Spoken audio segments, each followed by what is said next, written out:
சென்னை விமான நிலையம் தற்காலிகமாக மூடப்பட்டிருப்பதாக ஒரு தகவலும் கிடைத்திருக்கிறது. அதே போல இன்று திரையரங்குகள் இயங்காது அப்படின்னு சொல்லியிருக்கிறாங்க. நகை கடைகளுக்கெல்லாம் விடுமுறை விடுக்கப்பட்டிருக்கு. என்ன விவரம்?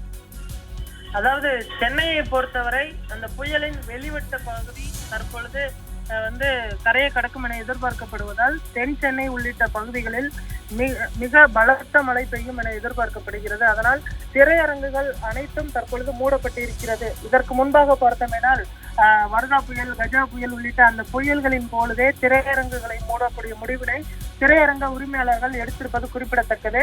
புயல் மாலைதான் கரையை கடக்கும் என்று சொன்னாலுமே கூட காலையிலிருந்தே அந்த மழையின் தீவிரம் என்பது அதிகரிக்கிறது.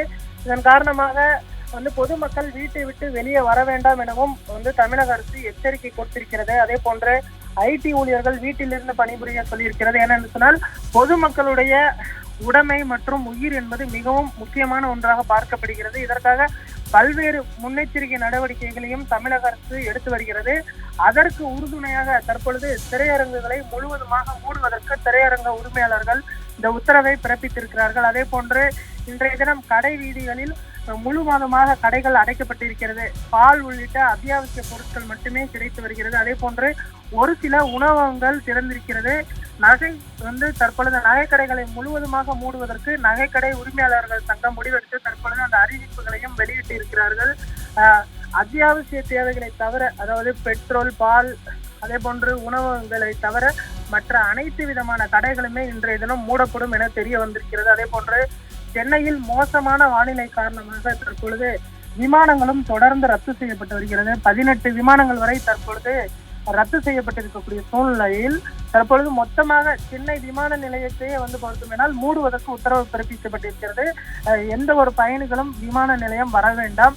அவர்களுக்கான அந்த மறு உத்தரவு வரக்கூடிய சமயம் அறிவிப்பு வெளியிடப்படும். அவர்களுக்கு தொலைபேசி மூலமாக அறிவிப்புகளானது தரப்படும்.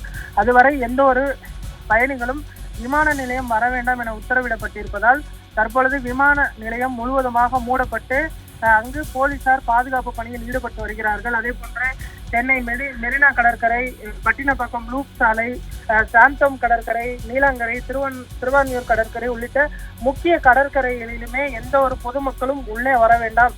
மீறி வந்தால் அவர்களை எச்சரித்து போலீசார் தற்பொழுது அனுப்பி வருகின்றனர். ஏனென்று சொன்னால் புயல் வரக்கூடிய அந்த காட்சிகளை பார்க்க வேண்டும், புகைப்படம் எடுக்க வேண்டும் என்று பொதுமக்கள் ஆர்வ மிகுதியில் வருகின்றனர். ஆனால் இந்த புயலின் தீவிரத்தை உணராமல் அவர்கள் நடந்து கொள்வதாக போலீசார் எச்சரித்து தற்பொழுது அவர்களை அனுப்பி கொண்டிருக்கக்கூடிய அந்த காட்சிகளை பார்த்து வருகிறோம். தற்பொழுது சென்னையின் அனைத்து பகுதிகளிலுமே புயலினால் தத்தளித்துக் கொண்டிருக்கிறது. மழை நீர் எங்க பார்த்தாலும் மழை நீரால் சூழப்பட்டிருக்கிறது. திருவல்லிக்கேணி, அடையாறு, அதே போன்று KK நகர், கிண்டி, ஈக்காட்டு தங்கல் உள்ளிட்ட பல்வேறு முக்கிய சாலைகளிலுமே வெள்ள நீரானது தற்பொழுது பெருக்கெடுத்து ஓட துவங்கி இருக்கிறது. தற்பொழுது வரை 15 சென்டிமீட்டர் மழை சராசரியாக பெய்திருக்கிறது. இந்த மழையின் இன்னும் பார்த்தோம்னா இன்னும் ஒரு 15 சென்டிமீட்டர் வரை மழை பெய்யலாம் என எதிர்பார்க்கப்படுகிறது. ஏனென்றால் சென்னையில் இருந்து பார்த்தோமேனால் தென்கிழக்கே 130 கிலோமீட்டர் தொலைவில் மையம் கொண்டிருக்கிறது. அதே போன்று புதுவையிலிருந்து 150 கிலோமீட்டர் தொலைவிலும், நாகப்பட்டினத்திலிருந்து 270 கிலோமீட்டர் தொலைவிலும் இந்த புயல் மையம் கொண்டிருக்கிறது. இது சென்னை மற்றும் புதுவைக்கு அதிக பாதிப்புகளை உருவாக்கலாம் என எதிர்பார்க்கப்படுவதனால் இது போன்ற பல்வேறு முக்கிய நடவடிக்கைகளையும் தற்பொழுது எடுத்து வருவது குறிப்பிடத்தக்கது. ஒரு 18.5 அடியாக உயர்ந்திருக்கிறதா தகவல் வந்திருக்கு. அதுல எதுவும் பாதிப்பு இருக்கா?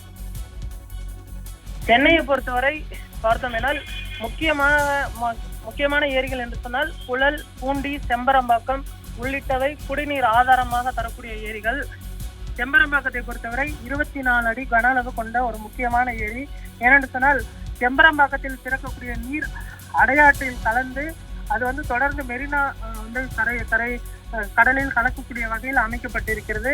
இந்த அடையாறை ஒட்டிய பகுதிகள் என்று பார்த்தோம்னால் போரூர், எம்ஜிஆர் நகர், கிண்டி, சைதாப்பேட்டை உள்ளிட்ட பல்வேறு முக்கிய ஊர்களும் அமைந்திருக்கிறது.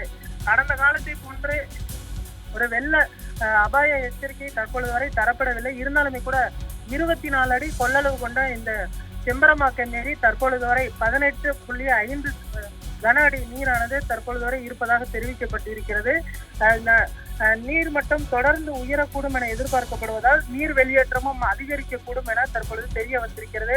ஒரு 1000 கன அடி நீர் தற்பொழுது வெளியேற்றப்பட்டு வருகிறது.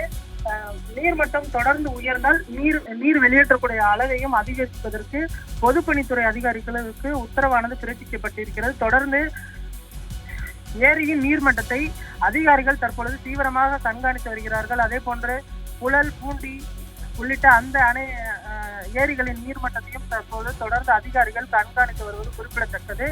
இன்று மதியத்திற்கு பின்பு இந்த கனமழை அதிதீவிர கனமழையாக மாறும் என எதிர்பார்க்கப்படுகிறது.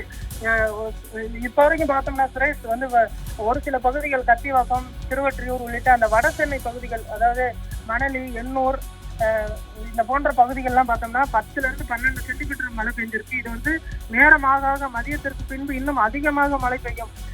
இதைத்தான் வந்து நேற்று பிரதீப் ஜானவர் வந்து அவருடைய சமூக வலைதள பக்கத்துல வெரி எக்ஸ்ட்ரீம் ஹெவி ரெயின் என்று வந்து குறிப்பிட்டு பதிவிட்டிருந்தாரு. இதோட தீவிரம் வந்து அதிகமாக இருக்கும். ஏன்னா புயலோட மைய பகுதி வந்து பார்த்தோம்னா சென்னையில விழுந்துச்சுன்னா சென்னைக்கு அந்த மழைக்கான வாய்ப்பு என்பது இருக்காது. ஆனா புயலோட மைய பகுதி வந்து புதுவையில விழுகுது. அதோட வெளிவட்ட பகுதி தான் வந்துட்டு சென்னையில விழுகுது. இதனால சென்னைக்கு வந்து அதிகமான ஒரு மழை நீரை தரக்கூடிய ஒரு மழையாக இந்த மழை இருக்கும் என எதிர்பார்க்கப்படுகிறது. இதற்கு முன்பு சென்னையில போதிய மழை இல்லை, இதனால வறண்டு இருந்துச்சுன்னு சொல்லப்பட்டிருக்கு.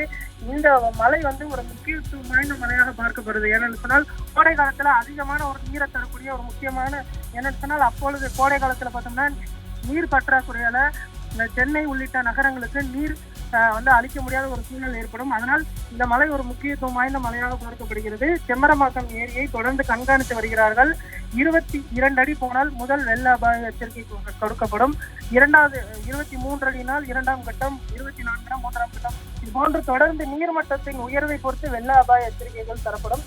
தற்பொழுது வரை 18.5 என்பது இருப்பதனால் பொதுமக்கள் இது குறித்து எந்த ஒரு அச்சமும் கொள்ள தேவையில்லை. தொடர்ந்து வந்து அதிகாரிகள் கண்காணித்து நீர்மட்டம் உயர்ந்தால் பொதுமக்களுக்கு குறுஞ்செய்தி வாயிலாக தகவல்களை தெரிவதற்கு தயாராக இருப்பதாக தற்போது தெரிவிக்கப்பட்டிருக்கிறது. அதே போன்று சென்னை மாநகராட்சியில வந்து கட்டுப்பாட்டு அறை திறக்கப்பட்டு தொடர்ந்து ஒருங்கிணைந்த கட்டுப்பாட்டு அறைக்கு தொடர்ந்து புகார்கள் வர துவங்கி இருக்கிறது. அந்த புகார்கள் மீது உடனடி நடவடிக்கை எடுப்பதற்கு தற்பொழுது சென்னை மாநகர கமிஷனர் வந்து குமரகுருபரன் வந்து உத்தரவிட்டிருக்கிறாரு. அவர்கிட்ட இதை பத்தி கேட்டதுக்கு அப்புறம் இதுவரைக்கும் ஒரு 500 மேற்பட்ட புகார்கள் வந்திருக்கு. ஒவ்வொரு புகாருக்கும் தொடர்ந்து நடவடிக்கை எடுக்கப்பட்டு வருவதாக அவர் தெரிவித்திருக்காரு.